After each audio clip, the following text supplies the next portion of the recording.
Hello and welcome to the Otaku Network podcast. My name is Steve. And I'm David. We're here with a special episode that I like to call the Side Quest. Today's Side Quest is going to be discussing the two-part OAV from 2001 called Puni Puni Poemy. Puni Puni Poemy was based on an inside joke and a segment from an episode of the series called Excel Saga. The team behind Excel Saga, most notably the director Shinichi Watanabe, also known as Nabashin, decided to run with the joke, and they created this two-episode original idea based upon it. The concept behind Puni Puni Poemy was the title character, whose name is Poemy, who is a dramatically energetic 10-year-old girl who is being fostered by the alter ego of Shinichi Watanabe, known as Nabashin, and a character from Excel Saga. Poemy refers to herself by the name Kobayashi, which is actually the last name of the voice actor for both Poemy and the main character of Excel Saga. Poemy dreams of becoming a voice actress and refers to Nabashin as the director, one of the many things that she does to break the fourth wall. Poemy, though, is desperately poor, living in a shack by the sea, and she fails at all of her auditions for voice acting because she's terrible at the job and incredibly hyperactive. There is a classmate of Poemy's named Futaba who wants to be more than friends with Poemy.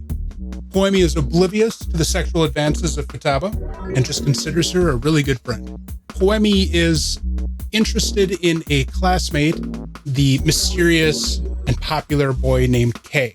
Coming back from school one day, Poemy's house is attacked by a strange alien with a dangling testicle that they use as a weapon, who kills both of Poemy's adopted parents. Futaba takes the opportunity and invites Poemy to live at her house with her large family. It's a group of 7 girls, I think? Yeah, from 28 to 3. Yes. All the girls have interesting personalities, and after a ruckus conversation, they decide to allow Poemy to live with them. Soon enough, Earth is in danger as the alien mothership of the testicle beast arrives to lay waste on Earth, and the adopted family goes into action as they're all magical girls of sort, but their powers are quite terrible. In the process of going there with Futaba, Poemy is given a fish from a strange man with a shamisen. The fish convinces Poemy to use it to transform into a magical girl herself, which she does, and promptly destroys the invading aliens. After destroying the aliens, Poemy reigns justice or terror across the world, fighting evildoers and being rambunctious and overpowered. The adoptive family is a little jealous, but also recognizes the destruction that Poemy does and starts to try to turn against her, but are interrupted when another alien threat shows up. This new alien threat flying in the Death Star are actually Kei's people, because Kei is a space octopus of sorts, working together with the testicle aliens. Kei kidnaps all of the sisters and starts to use them for fantasy purposes, and Poemy comes to save the day. Kei is a representation of Japan's growing popularity across the world, particularly in America, and the perception that most anime is perverted in nature because that's what the audiences want. So Kei is using all of the girls to live out sexual fantasies based upon anime he's watched. That's generally the plot of Puni Puni Poemy. It is an insane hour of non-stop, non-sequitur, I don't know, Craziness. It's supposed to be a magical girl anime on the surface, but in a lot of ways it also parodies many, many things in anime. There's a part at the end where Poemy is talking about how she wants to be a successful voice actress to get into something like Evangelion, comparing herself to the woman who did the voice of Misato from Evangelion. So the show is full of insanity, inside jokes, parodies, deprecating humor, perverted humor, fan service to make fun of fan service. Right. Like, it's ridiculous, over the top. There's a lot of breaking the fourth wall. Poemy does not shut up. Speaking, I think she talked the whole hour. She talked, yeah, pretty much the entire time. I figured that would be a good series to show David, given his limited experience in anime. This is a less known title that I don't think it's available currently commercially. I'm sure the DVDs that existed in the 20 years ago might be available if you can find them. I don't know what kind of price they'd be on. But it's a weird show, not necessarily for every audience, and you have to be ready for some insanity. So I figured that would be a good good series to show David for the Side Quest podcast. That was sensory overload. She never stopped talking. There's a million things happening. I'm trying to see what's happening, read what she's saying, but she's talking so fast that the fucking subtitles are just flying by, and I'm like, oh God, what's going on? Kobayashi was quite adept at an incredible fast pace of dialogue. Holy crap, yes. I'd like to know how long the recording sessions were. Like how many takes they had to do, how many breaks she had to take to just rest herself so she didn't hurt her throat. Fair. I mean, there was so much going on. Mm-hmm. I feel like you have to watch that a couple times to get every little detail of that anime. No, more than that, you have to also watch a lot of the things that it references. Yes. And after you also did show me most of the first episode of Excel Saga.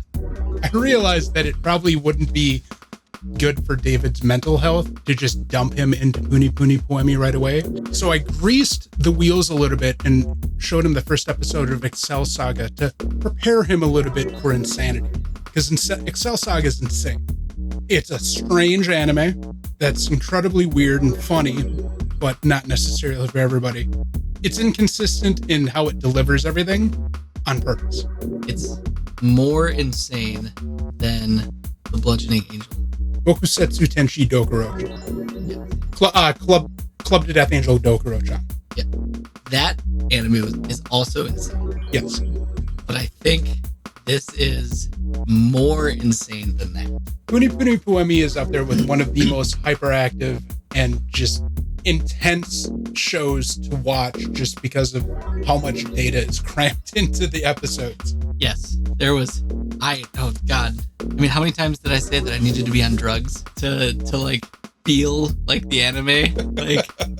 I felt like I should have been doing speed or something just to keep up with the insanity of that episode. Just remember that insanity was created because they wanted to take that inside joke even further. That man is Watanabe he's got a special mind. For those who are not familiar with Nabashin, Google him and what you'll see is images of him dressed up as Lupin III. He did very much look like Lupin in Puni Puni Poemy. Yes. The character that he plays is made to look like him because it is him. Yeah, he had the afro, just everything. The suit. Oh, he voiced his own self. He also had the little oozy afro guy come out of his hair. When Nabashin is being attacked by the one testicle alien, he doesn't go down without a fight, and they go into a dramatic combat sequence, and at one point he pops a mini version of him out of his afro, which is wielding pistols and trying to... And then there's another mini one of him that pops out wielding the girl from Excel Saga's sword. Yeah, there's in the first episode of Excel Saga, Excel is sent to kill the manga's creator so that they can do the story however they want to, and she comes in wielding what looks like some large Tai Chi sword. Yeah. And Nabashin's head combat unit wields the same sword at some point in Puni Puni Poemy. Nabashin does show up in Excel Saga. Nabashin is a very, very interesting director. Yes. I don't know if he's... Unfortunately, I don't know if he's really been directing very much lately. Or maybe he's toned down a little bit. Maybe. But, or maybe the industry's just like, look, man, shit's crazy. he made a bit of an impact in the industry at the turn of the millennium. That's fair. Yeah. What? Excel Saga was 97, you said? I think Excel Saga was 99, 98. This was 2001? Yeah. Puni Puni Poemy was 2000. God, I was like 7.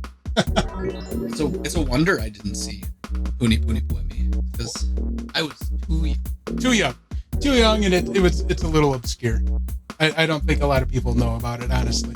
Maybe people that were fans of anime in 2000, 2004, particularly those weirdos that had a penchant to enjoy shows like Excel Saga. So, thoughts on Puni Puni Poemy? You need drugs. You need a copious amount of some upper to be able to read all the subtitles if you don't speak Japanese. Otherwise, you're just like, I'm trying to keep up. I'm trying to keep up with the subtitles. Because there were subtitles that I missed. Sure. Like, I will fully admit that I would be focusing on one set of subtitles and like 3 other sets would show up. And you're just like, oh God. That's because there's a lot of times where the characters are talking over each other. Yes. Yes.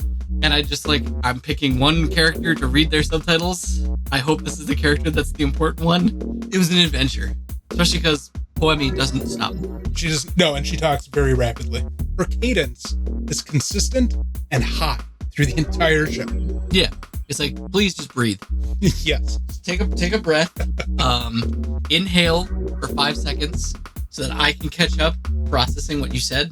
Like, it was fun.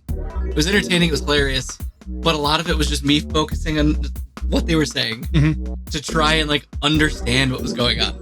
The story doesn't even make sense. The story doesn't make sense. It has a trajectory. But if you don't even know like what's being said, you're just lost in the pretty pictures of porn, basically. Yes, one of Futaba's sister's entire shtick is her large breasts and her continuously talking about nothing but her breasts. Just unrelenting. My boobs are so heavy. Yep. The entire time she's on screen, it's her talking about her breasts and holding them and jiggling them. Another one of the sisters is a dominatrix who takes her work home. Too seriously. Takes her work home with her. And the little sister gets locked in a cage at some point. Oh, God. Little animal crate. Oh, God. She's only 3. So out of all the anime that you've seen, could you ever imagine that something of this content existed within the genre, within the format? Is this something you could have even imagined being created? You know, the memes have to come from somewhere. True. That, like, anime is just degenerate porn. I mean, our friend Marco always brings up the fact that anime is just porn. Anime is all porn. You know, it's criticizing. Yeah, it's criticizing all that. So, like, it feeds into this, like, mentality that anime is just all porn and you're a freak for watching. Correct. And it, oh boy. Oh boy. I don't think I can be scarred by fan service anymore. That sounds like a challenge. Look, you showed me some fucked up fan service. Like the fan service you showed me yesterday. It was the one where you told me you turned it off in 5 minutes. Oh, the one I couldn't be a hero, so I decided to get a job. I think that's what it was. Yeah, you showed it to me, and then that fan service wasn't even that bad. Right. I just didn't want to watch the show. It looked really dumb.